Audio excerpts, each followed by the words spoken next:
All right, thank you guys so much for tuning into another episode of It's Mo Time. I'm so happy that you're here. I'm actually so happy I'm here. I feel like I've been traveling so much, doing so many different things that I haven't gotten a chance to just sit in my apartment. So I'm actually happy that I'm here right now. But as the year is ending, everyone's talking about 2020, having 2020 vision, having clear vision as we look into this new year.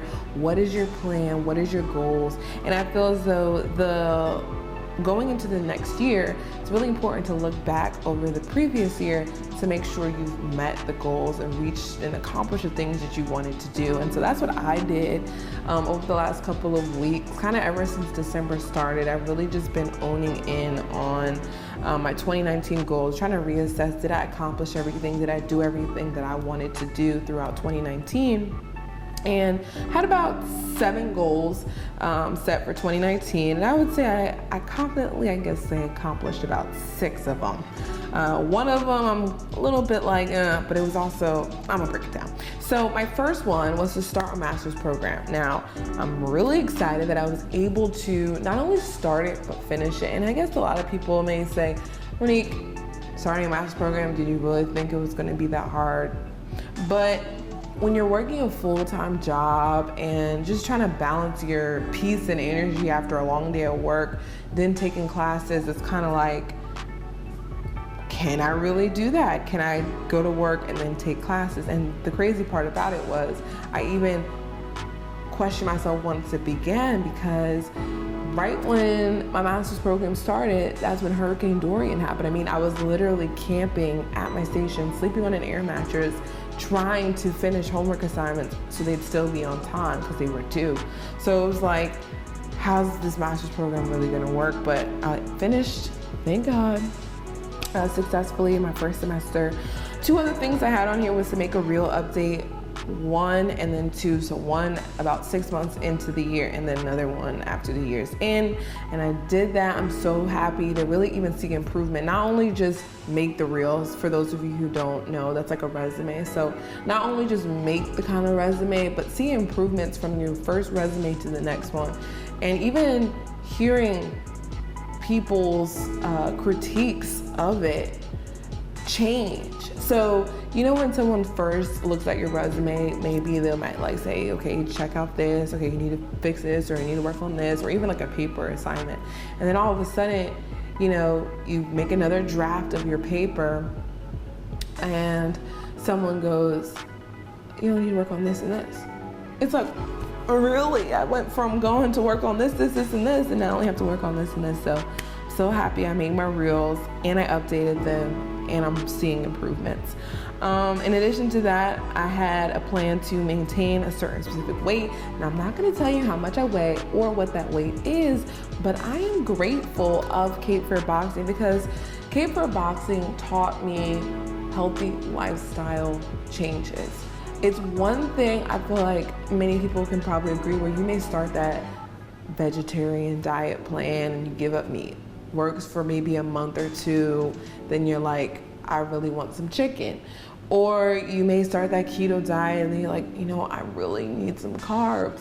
And so they don't work out well. But by going to Cape Fear Boxing, I learned much better habits that I could maintain, healthy habits that I could maintain for a prolonged period of time. And so I could still enjoy the different foods that I like, but learning how to do that with balance, and certain exercises that I can do where I can focus them to certain target areas, where I'm not just in the gym doing cardio with no true body, you know, focus area. So that really helped me. So I was able to maintain the weight and learn good, healthy lifestyle choices.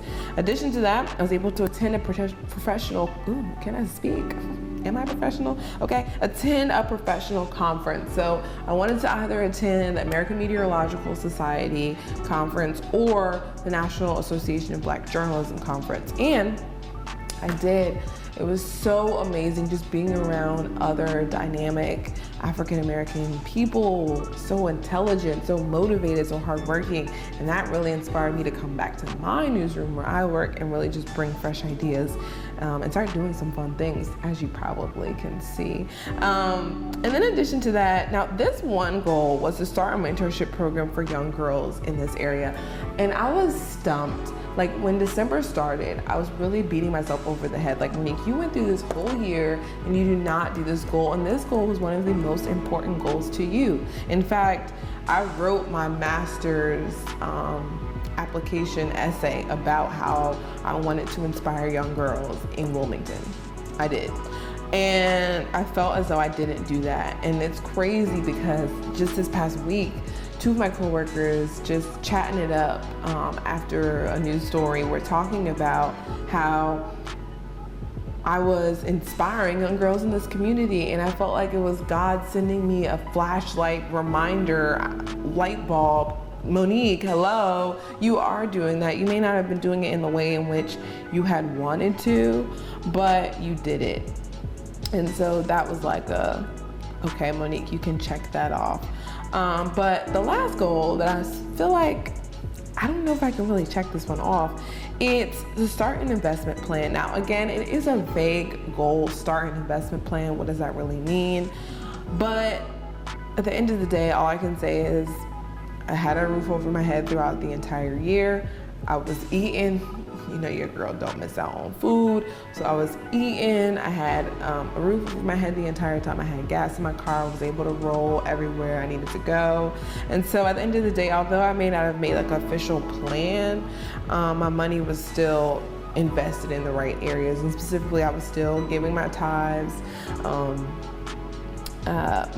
monthly and such. And so, hey, it may not have been a concrete plan, but at least I was following it. Now, as I go into 2020, I do have a host of more goals up, but I don't want to reveal them just quite yet. I think throughout this year, if you just stay in tune to what I'm doing, you'll be able to see that there's some exciting things that I have planned throughout the year, some goals, and I am accomplishing them. I am.